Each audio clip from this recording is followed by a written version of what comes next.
Si est un fait rare. Assez rare même pour qu'Alain Juppé lui consacre un livre. Avec Jacques Chirac, ils ont joui d'une amitié singulière, souffle-t-il dans les colonnes du Parisien, et de poursuivre, il y a peu d'exemples de couple président-premier ministre qui soient restés unis jusqu'au bout. Dans son ouvrage Mon Chirac, un livre en forme de lettre posthume, il revient sur sa belle amitié de près de 40 ans avec l'ancien président. Une amitié d'autant plus exceptionnelle que Bernadette Chirac ne l'a jamais portée dans son cœur. Alors que son époux le surnommait le meilleur d'entre nous, Bernadette Chirac de son côté, n'a jamais cru au succès d'Alain Juppé, qui ne faisait pas partie de son cercle proche. Il n'attire pas les gens, les amis, les électeurs éventuels, confiait-elle au micro d'Europe 1, il est très froid.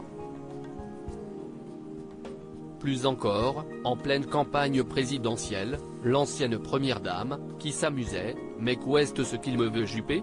Je n'ai rien à donner à Juppé, n'hésitez pas à remettre en question les aptitudes de l'ancien maire de Bordeaux. Supérieur à série d'été 2014, Jacques et Bernadette Chirac. Alain Juppé peiné par Bernadette Chirac rappelant qu'elle avait assisté au grand meeting de Nicolas Sarkozy tout au long de sa campagne présidentielle, elle avait ajouté « Juppé peut courir avant de faire des succès comme ça ».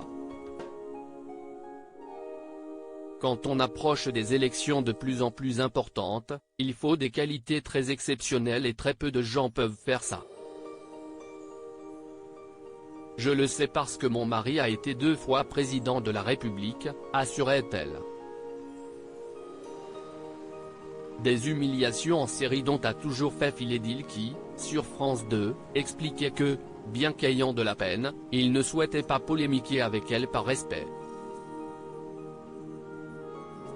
Faisant aujourd'hui partie des grands sages du Conseil constitutionnel qui trancheront, plus tard dans la journée, sur l'épineuse question de la réforme des retraites voulue par Emmanuel Macron, Alain Juppé peut savourer l'ironie du moment.